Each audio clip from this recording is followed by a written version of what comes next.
Hello दोस्तों, welcome to my class. दोस्तों, आज का हमारा टॉपिक है डीडीटी। डीडीटी क्या है, इसका पूरा नाम क्या है? तो दोस्तों, इसका पूरा नाम है डाइक्लोरो डाइफेनिल ट्राइक्लोरो एथेन।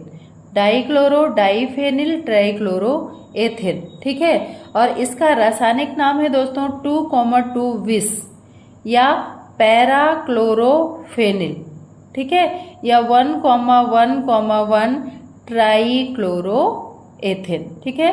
रासायनिक नाम क्या हो जाएगा 2,2 विस 1,1,1 ट्राइक्लोरो एथेन, ठीक है। दोस्तों, ये जो आपका डीडीटी है एक तरह से क्या है, कीटनाशक। जो सब्जियों वगैरह में जो कीड़े लगते हैं, फसलों में जो कीड़े लगते हैं, उनको नष्ट करने के लिए ये पहले बहुत ज़्यादा यूज किया जाता था, ठीक है। तो देख लेते हैं इसकी निर्माण की विधि। क्लोरल की क्रिया सांद्र सल्फ्यूरिक अम्ल। दोस्तों, क्लोरल का जो फॉर्मूला होता है वो क्या होता है, CCl3CHO, ठीक है। ये क्लोरल का फॉर्मूला है। 1 मोल मतलब इसका कितना कंपाउंड लेंगे, 1। क्लोरल की क्रिया सांद्र सल्फ्यूरिक अम्ल या निर्जल जिंक क्लोराइड की उपस्थिति में क्लोरोबेंजीन। क्लोरोबेंजीन के कितने मोल लेंगे दोस्तों, 2 मोल, मतलब इसके कंपाउंड कितने होंगे, 2 से कराने पर डीडीटी प्राप्त होता है, ठीक है। तो यहाँ पे हम देख लेते हैं इसको रिएक्शन के रूप में। तो यहाँ पे जैसे क्लोरल है तो क्लोरल का सूत्र क्या हो जाएगा दोस्तों, CCl3CHO प्लस इसका 1 मोल ले लिए। अब ये क्या बोल रहा है, किसकी उपस्थिति में, क्लोरोबेंजीन। कितने क्लोरोबेंजीन होंगे, तो 2। तो इसको स्ट्रक्चरल रूप में देख लेते हैं दोस्तों, कितने क्लोरोबेंजीन लेंगे हम, 2, ठीक है। तो अब एक यहाँ पे क्लोरीन, यहाँ क्लोरीन, ठीक है। अब यहाँ पे देखिएगा दोस्तों, यहाँ जो इसका हाइड्रोजन है और यहाँ जो हाइड्रोजन है, ठीक है। अब देखिए यहाँ पे क्या है, आपको पता है कि जो बेंजीन है उसमें कार्बन 6 और क्या है, हाइड्रोजन भी 6।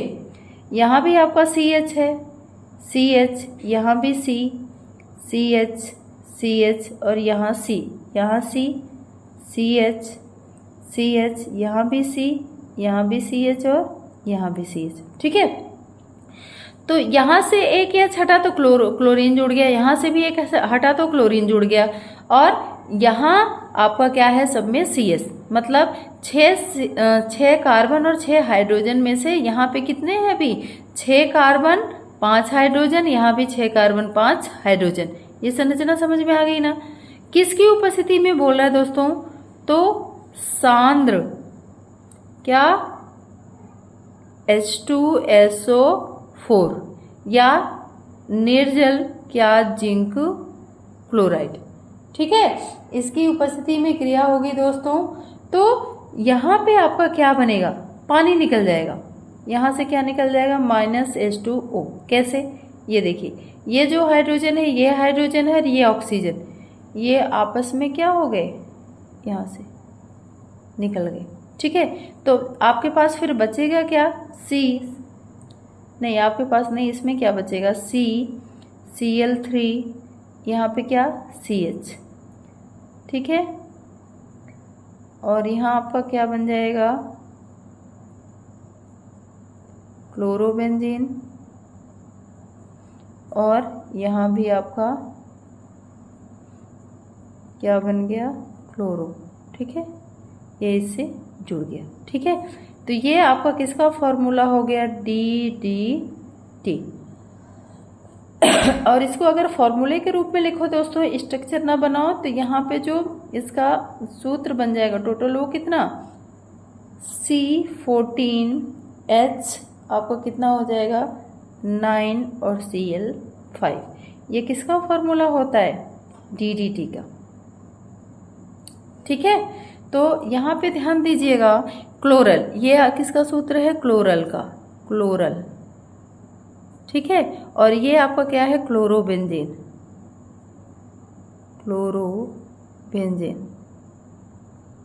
ठीक है।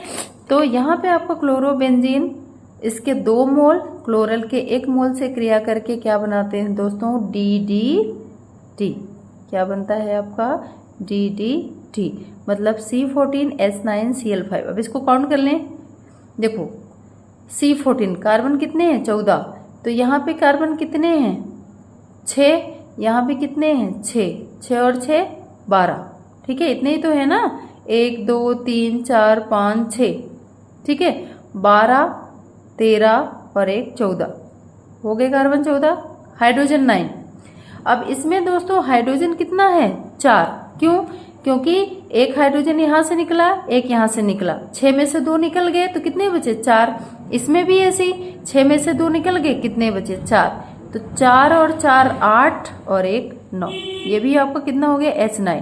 अब Cl5, 3 क्लोरीन यहाँ, 2 क्लोरीन यहाँ, टोटल आपका कितना हो गया, 5।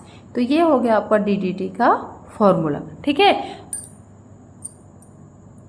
अब दोस्तों आइए हम देख लेते हैं DDT के गुण और इसके उपयोग क्या हैं। तो देखिए, यह श्वेत क्रिस्टली ठोस है, ये कैसा है, सफेद कलर का। दूसरा, ये जल में घुलनशील नहीं है, लेकिन ध्रुवीय विलायकों में ये घुलनशील होता है, ठीक है। जिन ध्रुवीय विलायकों में प्लस और माइनस में जो टूटते हैं उनमें ये घुलनशील है।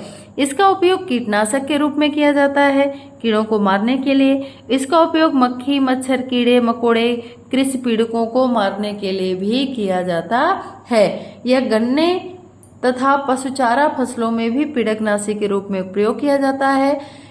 यह लोहे के द्वारा विघटित हो जाता है, मतलब इसको लोहे के पात्र में नहीं रखा जाता। अगर लोहे के पात्र में रखेंगे तो ये विघटित हो जाएगा, टूट जाएगा और लोहे के बर्तन को भी खराब कर देगा और खुद भी खराब हो जाएगा, ठीक है। फिर DDT की अजैव निम्नीकरण प्रकृति के कारण इसका उपयोग विभिन्न देशों में इसके उपयोग पर विभिन्न देशों में प्रतिबंध लगा दिया गया है। दोस्तों अजैव निम्नीकरण मतलब ये जो मिट्टी में सूक्ष्म जीव पाए जाते हैं, जो विभिन्न पदार्थों को अपघटित कर देते हैं, छोटे छोटे टुकड़ों में डिवाइड कर देते हैं। तो ये जो आपका DDT है, इसमें इन जीवों का कोई भी असर नहीं होता, ये छोटे छोटे भागों में टूट कर नष्ट नहीं होता। इसीलिए इसके इस तरह से न टूटने के कारण, वातावरण में ऐसे ही बने रहने के कारण कुछ पश्चिमी देशों ने इस पर प्रतिबंध लगा दिया है, ठीक है। जैसे अमेरिका ने इस पर प्रतिबंध लगाया था 1973 में, लेकिन हमारा जो इंडिया है ना, हमारा जो भारत महान है, वहाँ पे इन चीज़ों का यूज, DDT का यूज धड़ल्ले से आज भी चल रहा है। कारण ये है कि ये सस्ते में मिल जाता है और आसानी से उपलब्ध हो जाता है, तो लोग इसका उपयोग इन चीज़ों में करते हैं। ये पीड़कों को तो मारता है, लेकिन अगर पत्तियों पे पड़ा, फ्रूट पे पड़ा, तो ये नष्ट नहीं होता, वो ऐसे ही रहता और हमारे शरीर में जाता है और हमारे शरीर के अंगों को नुकसान पहुंचाने का काम करता है, ठीक है। इसीलिए देखिए आजकल हम सोचते ये हैं कि हम फ्रेश सब्जियां, फ्रेश फ्रूट खा रहे हैं, लेकिन कहीं न कहीं इन पीड़कनाशियों, केमिकल के छिड़काव के कारण वो दूषित हैं और हमें कहीं न कहीं जाके नुकसान पहुंचा रही हैं। अब DDT के दुष्प्रभाव क्या है, साइड इफेक्ट क्या है DDT के, तो यहाँ पे देखिए यह जैव अपघट्य नहीं, मतलब ये नष्ट नहीं होता।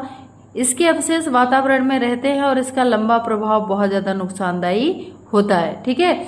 यह जीवित प्राणियों के लिए बहुत विषैला है, जिसके कारण पश्चिमी देशों में इसके उपयोग पर प्रतिबंध लगा है, लेकिन हमारे इंडिया में ये चीज़ें अभी भी धड़ल्ले से यूज हो रही हैं, ठीक है। तो DDT क्या है, इसकी रिएक्शन क्या है, ये कैसे बनता है, इसका उपयोग क्या है, इसका दुष्प्रभाव क्या है, ठीक है दोस्तों। ये सब आप पढ़ लीजिएगा, क्योंकि इस टॉपिक से भी कहीं न कहीं क्वेश्चन पूछा जाता है, चाहे वो किसी रूप में पूछा जाए, ठीक है। तो आई होप ये वीडियो आपको अच्छा लगा होगा।